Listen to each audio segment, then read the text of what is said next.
Saben que la figura de Jesús es una figura muy interesante. Y es una figura muy interesante por el impacto que ha tenido la figura de Jesús en nuestro mundo. Solamente hasta hace 2 años, mis hermanos y mis hermanas y mis amigos, se legalizó el 24 de diciembre como un día festivo en Irak. Ahora, si ustedes han escuchado de este país es enteramente musulmán. Ahora, para algunas personas, yo sé que algunas personas se sienten un poco como con un poco de aversión al árbol y a las luces y todo el asunto, pero la verdad es que para muchos, en muchos lugares, este es un símbolo que puede ser utilizado como una herramienta para que personas que no conocen absolutamente nada del cristianismo puedan preguntarse: ¿y ese árbol por qué? ¿Y por qué celebran ustedes con ese Papá Noel? ¿Y por qué regalos? ¿Y por qué cosas de ese tipo? Y quizás sea la oportunidad para introducir el mensaje del cristianismo. Esta es la Navidad en China. China no es comunista, pero tampoco, China es comunista, pero no es musulmana. De hecho, el cristianismo y la religión del islamismo está prohibida. Allá las personas tienen unas creencias bastante particulares. Sin embargo, en la mitad de un país comunista, miren lo que van a encontrar: un árbol de Navidad y la oportunidad para que alguien se pregunte: ¿y quién fue ese Cristo? ¿Y por qué ese árbol? Esta fotografía es la Navidad en Goa, en India. Y es muy interesante también porque ustedes sabrán ya que hay múltiples creencias en la India. Hoy día en la India se celebra la Navidad y es nuevamente una oportunidad para que nosotros nos demos cuenta del alcance tan bárbaro que ha tenido la figura del Cristo, la figura de la Navidad, la figura de alguien que hace parte, es el ícono del cristianismo alrededor del mundo. Algunas personas podrían pensar que la figura más notable es el presidente de los Estados Unidos. No, en absoluto. El único que ha partido la historia en dos, en el mundo cristiano y no cristiano, en Occidente y en Oriente, ha sido Jesús. Y de eso les estoy dando muestras. Ahora, la pregunta que nos atañe hoy es esta: ¿quién es Jesús? ¿O a cuál Jesús nos estamos refiriendo? Y quiero dividir nuestro mensaje, como les decía hace un minuto, en 2 partes. Y esas 2 partes van a estar divididas en algunas preguntas. Y la primera pregunta es esa: ¿quién fue Jesús? ¿Cuál Jesús? ¿De qué Jesús estamos hablando? Aquí ustedes tienen en la pantalla unas imágenes que han sido formadas a través de la historia de Jesús, de una imagen de Jesús. Aquí ustedes tienen a Jesús, una imagen de Jesús encontrada en unas catatumbas del siglo IV. Aquí está Jesús de rizos rubios y bastante bien delineados, no hay barba, ojitos claros. Pues es un Jesús europeo. ¿Será que ese era Jesús? Bueno, acá tenemos otro Jesús en Egipto, un poco con ojeras, un poquito pálido quizás por el sol, no sé. Y aquí está una figura reconstruida del siglo XXI, del año pasado, un Jesús que parece quizás más la última cadena del Homo sapiens, porque así se dibuja a Jesús en algunos momentos, como alguien que fue bastante atrasado, es atrasado en su manera física, como se ve. Ahora, el año pasado se publicó un artículo, en abril pasado, se publicó un artículo por History Channel acerca de una reconstrucción de Jesús. Y lo pintan con el cabello corto y también ensortijado. Bueno, fue una reconstrucción de una iglesia.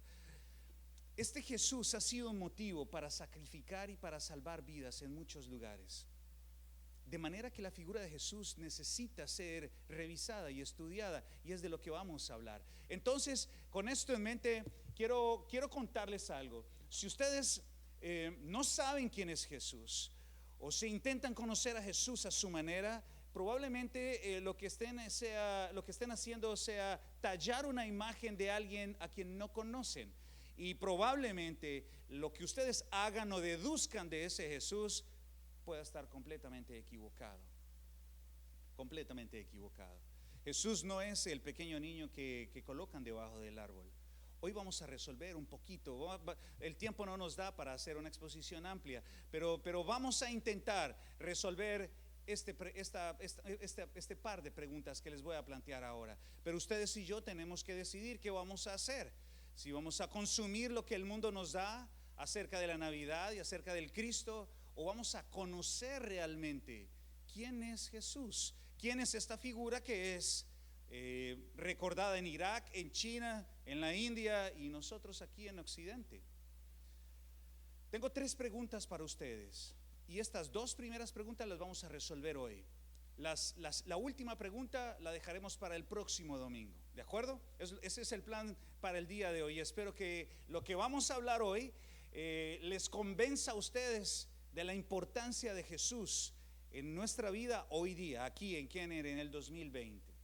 Les pido por favor que tengamos un momento para orar y se preparen para estudiar la palabra de Dios. Oremos. Dios mío, quizás nuestra mente tan ocupada y tan distraída no alcance a distinguir, Señor, o a diferenciar lo que es importante de lo que es muy importante, Señor. Y hoy, Padre, al enfrentarnos con las Escrituras, queremos pedirte que nos des claridad, que nos des luz a nuestros ojos, Señor. Realmente necesitamos conocer quién eres tú. ¿Por qué es tan importante tu figura, Señor? ¿Por qué es tan importante la venida de Jesús a este mundo? ¿Qué impacto puede tener en nuestras vidas este Jesús del cual nosotros leemos? Permítenos en esta mañana hacer un acercamiento a las palabras, a tus palabras en las Escrituras y podamos entender. Y ojalá, Señor, si tú tienes misericordia de nosotros, una vez más, alguien salga en esta mañana completamente convencido de la necesidad que tiene Jesús en su vida. En el nombre de Jesús te lo pedimos, Señor. Amén. Bueno, lo primero que quiero contarles es algo. ¿Cuáles son las fuentes? Miren, para hacer cualquier investigación, uno necesita tener las fuentes. Por eso es tan importante, por ejemplo, para los periodistas encontrar los testigos oculares, las personas que estuvieron allí observando un accidente, un asesinato, un documento real, para saber si realmente lo que sucedió fue eso que se dice o realmente fue algo inventado. Cuando nosotros buscamos a Jesús, tú puedes pensar en encontrar en las palabras de un pastor una verdad, pero un pastor, un líder religioso o un buen libro te puede dar simplemente una idea. Es a lo que llamaríamos una fuente secundaria de información. Necesitamos entonces la fuente original, las fuentes originales que nos puedan dar una información clara acerca de ese Jesús. La pregunta ahora para nosotros es la siguiente: ¿cuáles son las fuentes? ¿Cuáles son las fuentes a través de las cuales tú puedes conocer a Jesús? Hoy día ustedes tienen a su alcance, y digo a su alcance porque ya están en el internet digitalizados muchos de estos documentos, más de 5.700 documentos en griego para que ustedes conozcan de Cristo. Ahora, la única desventaja, ¿cuál es? Que están en griego. Ok, bueno, eso puede ser una dificultad, pero no tanto. Ya les voy a explicar por qué. De hecho, con lo que les voy a decir ahora, ustedes se van a dar cuenta que nuestra fe y la fe que nosotros tenemos en la Biblia no ha sido confeccionada en un escritorio. Ese pedacito de papel que ustedes ven en la pantalla es el papiro 52. Fue fechado en el año 100 a 150 después de Cristo. Lo que quiere decir es que mucho antes de que la Iglesia Católica se creara, nosotros ya teníamos en circulación el Evangelio de Juan. Y eso es fantástico. Muchas personas dicen, no, es que la Biblia fue manipulada, la Biblia fue una creación del Imperio Romano, la Biblia fue hecha para manipular a los hombres. Bueno, si eso fuera cierto, tendríamos fuentes para ello. Pero la verdad es que este trozo ya circulaba. El evangelio que ustedes ven, que ustedes leen en Juan, ya circulaba a pocos 60 años después de la muerte de Jesús. Lo que quiere decir es que el mensaje de Juan es bastante temprano. Nosotros quizás tenemos problemas con el griego, pero tenemos en nuestras manos la Biblia, el texto de Juan, el texto de Mateo, el texto de Lucas está allí cerca para nosotros. Y esta es una fuente primaria de información. Si usted quiere conocer a Jesús este año que entra y antes de que se acabe el año, no prenda la radio y escuche una predicación. No vaya muy lejos a la televisión o a buscar a una iglesia necesariamente para encontrar a Jesús.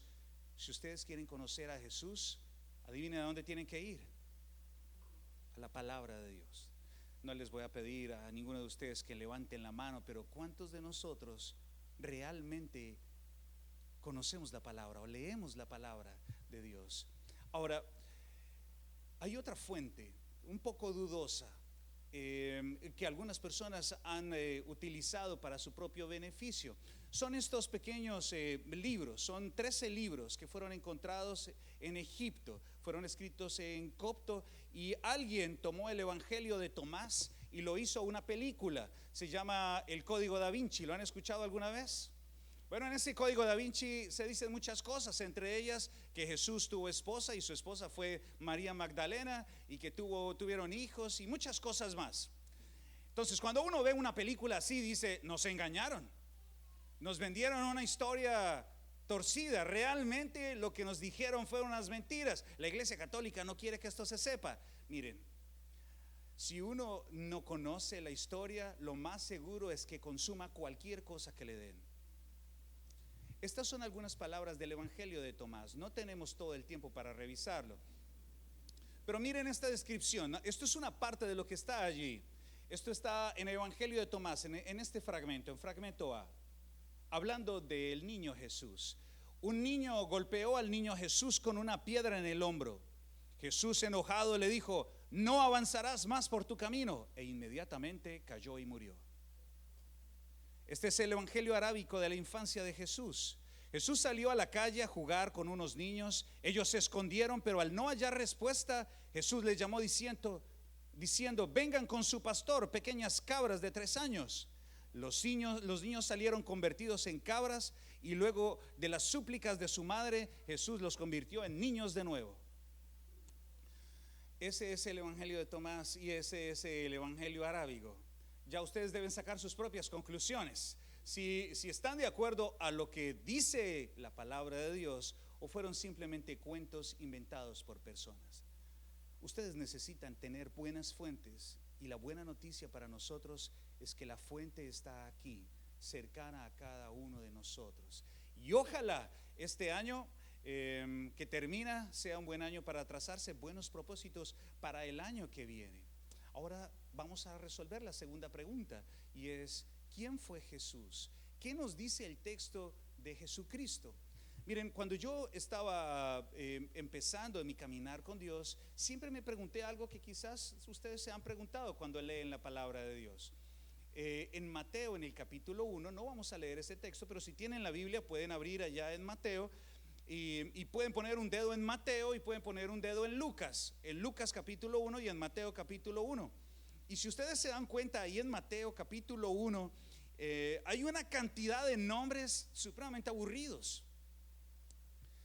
Jesús fue el hijo del este y fue el hijo del otro, y Abraham fue hijo de este y luego siguió del otro y el otro. Yo a veces me puse a pensar, yo dije: ¿para qué pusieron estas dos listas justo aquí? Si alguien quería espantar a un mal lector, pues lo consiguió. Al leer toda esta cantidad de nombres, uno se aburre y dice: ¿y esto para qué sirve? Bueno, la verdad es que esto tiene una intencionalidad. Lo que procuran estas dos listas, Mateo y Lucas, es demostrar que Jesús no cayó de la nada. Jesús fue alguien que provino de un linaje real. No fue un hijo bastardo. Bastardo, me refiero a bastardo como alguien que no tiene padre. De manera que lo que hace Mateo y lo que hace Lucas es demostrar que Jesús tiene un linaje. ¿Hasta dónde? Hasta Abraham, y en Lucas, si no me falla la memoria, hasta Abraham y hasta Adán, pasando por David. Lo que quiere demostrar Mateo y Lucas es que Jesús era aquel vástago de David que iba a venir. Y además demuestran más cosas. Número 1, que es el Cristo. Las otras cosas se las voy a contar ahora.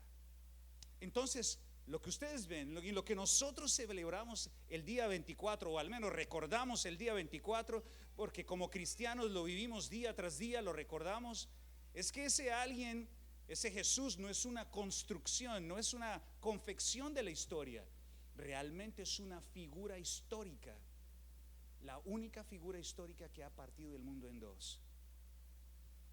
Ahora bien, voy a leer para ustedes un texto muy interesante en Lucas, en el capítulo número 2, en el versículo 51 al 52, y vamos a explorar un par de cosas sobre ese Jesús para descubrir quién era ese Jesús.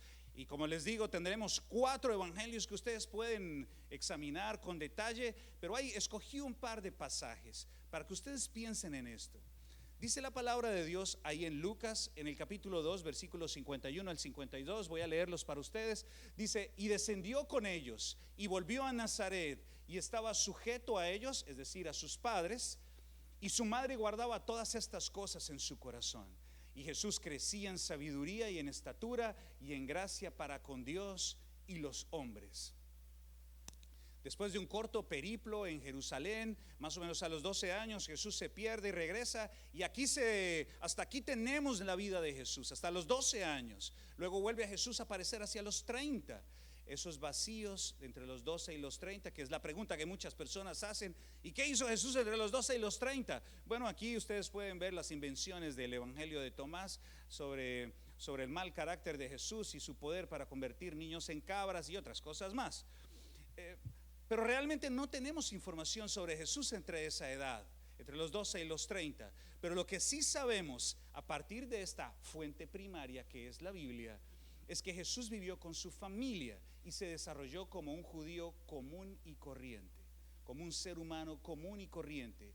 Ahora, por cierto, nosotros tenemos que los judíos por lo menos le enseñaron un oficio a Jesús, porque era la educación de un padre. Así que puede ser una buena idea para ustedes que son padres educar a sus hijos para que tengan un oficio antes de los 12 años.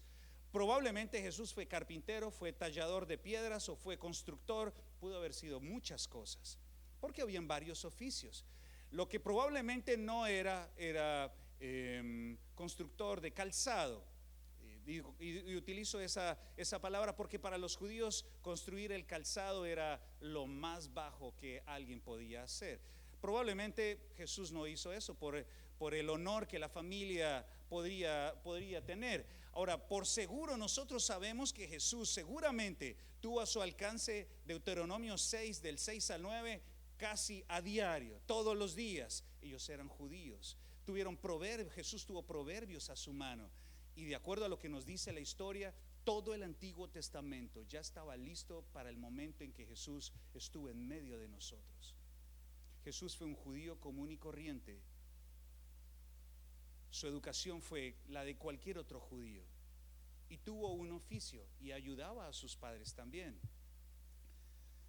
Ahora, de aquí vamos a sacar 3 cosas. Miren esta escritura en Mateo 13, 55 al 56. ¿No es este el hijo del carpintero?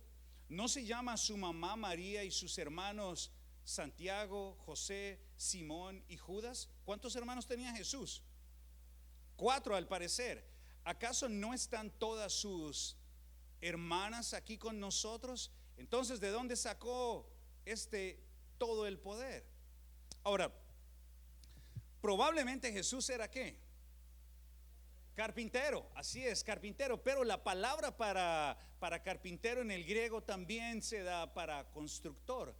Este lugar es una pequeña ciudad que queda más o menos como a una hora a pie, se llama Séforis.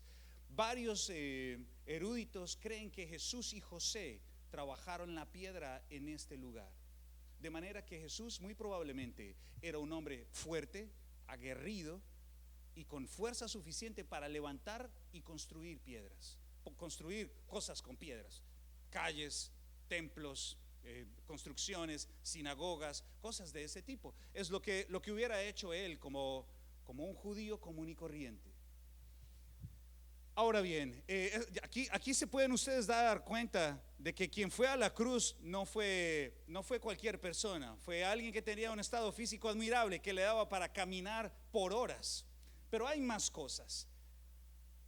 Lo que nos dicen las escrituras es que Jesús no era muy apreciado por la sociedad. Quizás para el pueblo Jesús era importante porque representaba una fuente de conocimiento. Pero estas palabras, el hijo del carpintero, intentan mostrar algo.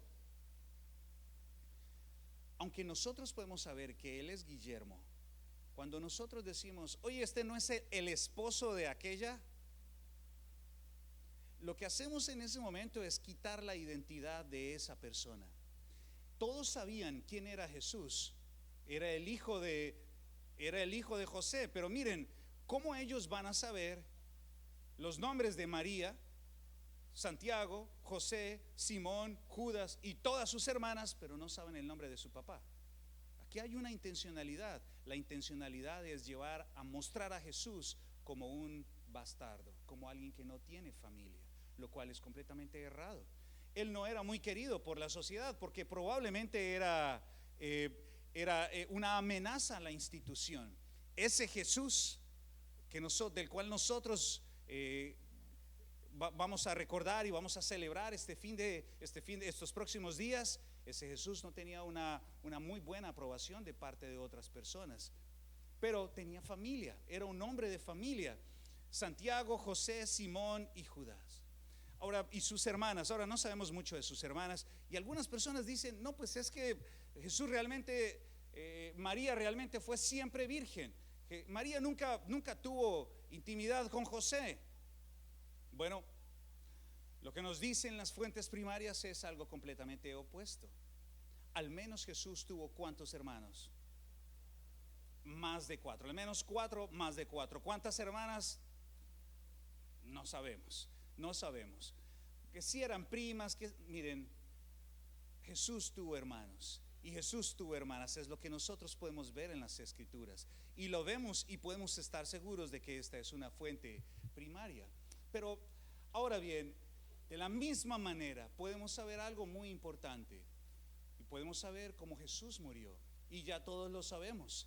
Ese mismo día, en Mateo 27:38 dice, ese mismo día los 2 ladrones fueron crucificados con Jesús, uno a su izquierda, uno a su derecha y otro a su izquierda.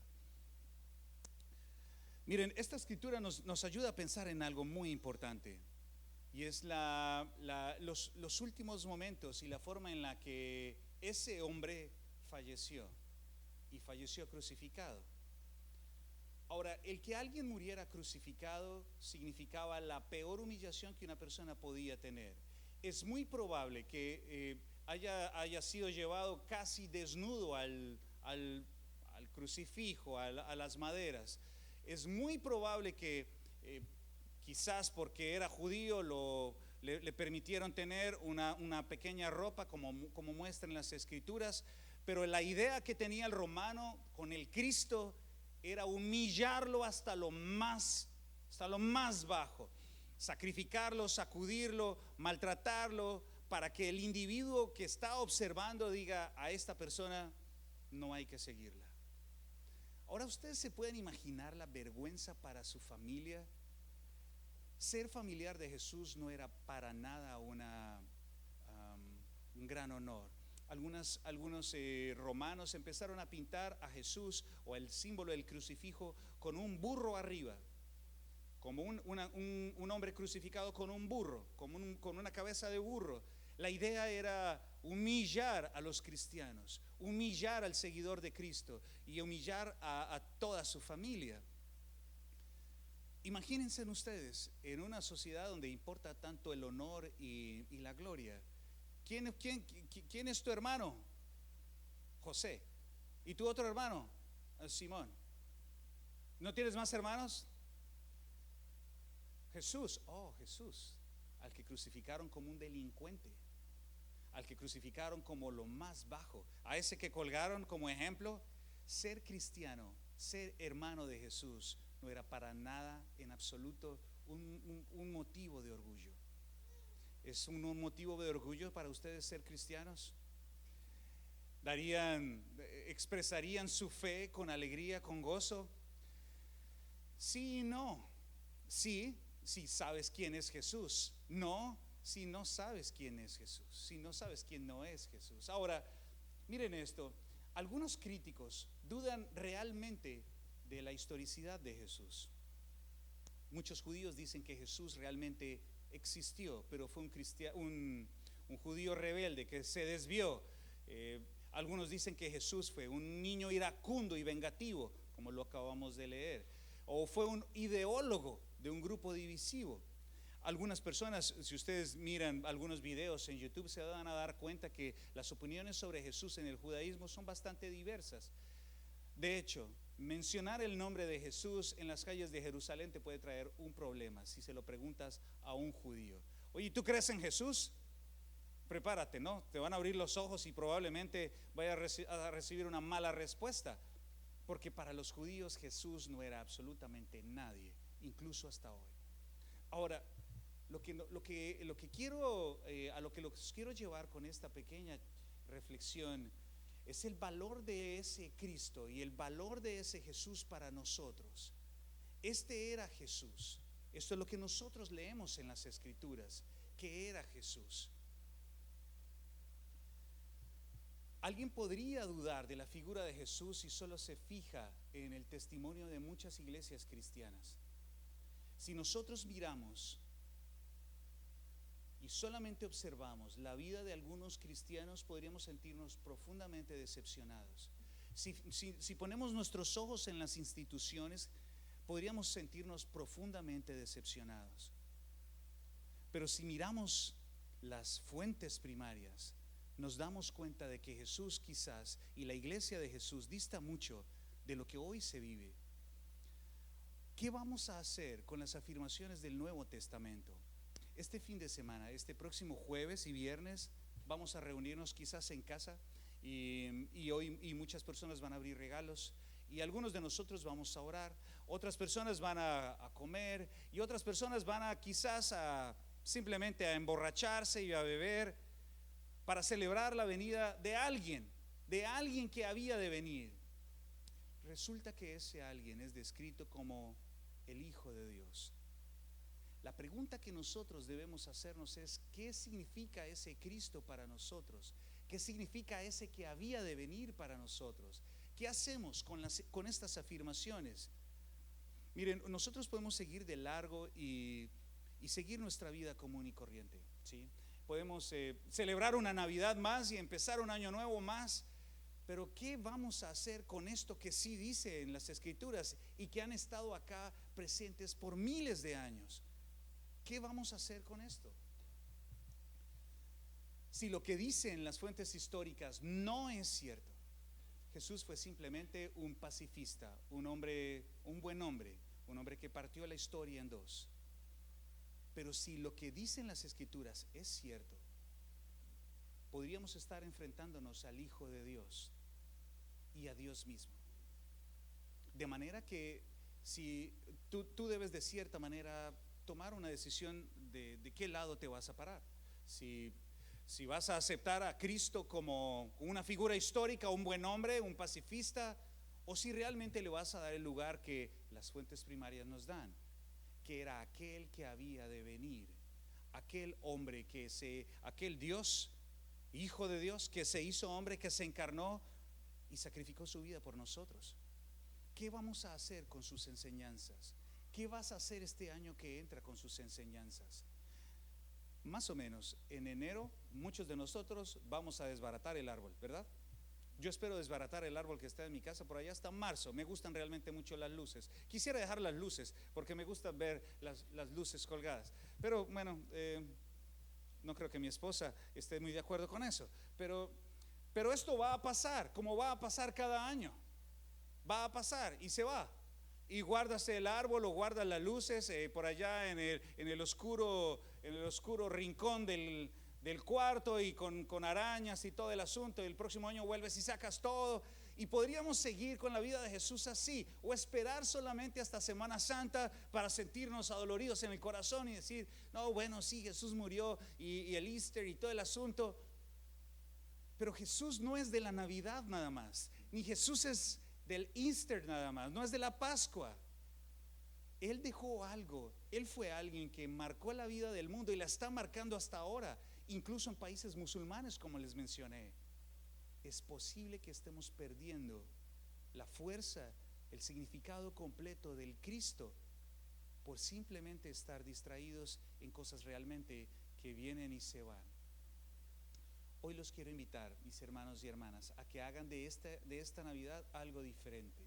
Y ojalá esta semana ustedes tengan un momento para pensar, para orar, de la manera que ustedes consideren, para reflexionar en este Cristo que acabamos de leer, en este Jesús que vino y entregó todo por cada uno de nosotros. La próxima semana, mis hermanos, vamos a resolver esta pregunta. Ya hablamos de quién fue, ¿no? ¿Quién fue Jesús? ¿Quién fue Jesús? Que nos dicen las fuentes primarias. Pero vamos a explorar cuál fue su lugar, quién era, quién fue Él. Ya lo vimos. Ahora, ¿quién es Él? ¿Quién es Él para nosotros hoy? En 8 días exploraremos eso y será nuestro último servicio del año, y espero con el favor de Dios que esto les ayude para su fe y para la firmeza en sus convicciones. Oremos y démosle gracias a Dios por darnos esta oportunidad.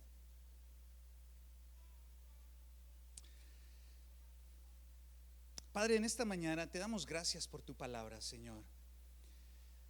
Necesitamos tiempo, Padre, necesitamos entendimiento, Padre, necesitamos paciencia para dedicar tiempo para conocerte, Señor. Hay tantos detalles en las Escrituras, hay tantas cosas que no sabemos, Dios mío, de ti, y a veces nos conformamos con tan poco de quién eres tú, Señor. A veces nos distraemos y nos dejamos llevar por tantas cosas, por el día a día, o simplemente miramos para otro lado, Padre, pero las Escrituras nos dan un testimonio muy fuerte de quién eres tú. Tú nos das la oportunidad de escoger. Por favor, ayúdanos a escoger, Señor, el mejor camino. En esta Navidad, Padre, esta semana que celebraremos o que recordaremos, que haremos una remembranza de este Jesús, hoy queremos pensar en ti y te queremos pedir que nos ayudes para que podamos recordar la figura y lo que significa para nosotros hoy, lo que debe significar. Gracias por esta mañana, Señor, gracias por tu palabra, en el nombre de tu Hijo Jesús, amén. Amigos, les deseo una feliz Navidad. Mis hermanos y hermanas, les deseo que pasen un gran tiempo con sus familias, y con el favor de Dios nos veremos la próxima semana, el día miércoles, para que celebremos juntos nuestro servicio de mitad de semana. Hasta muy pronto, que Dios los bendiga a todos.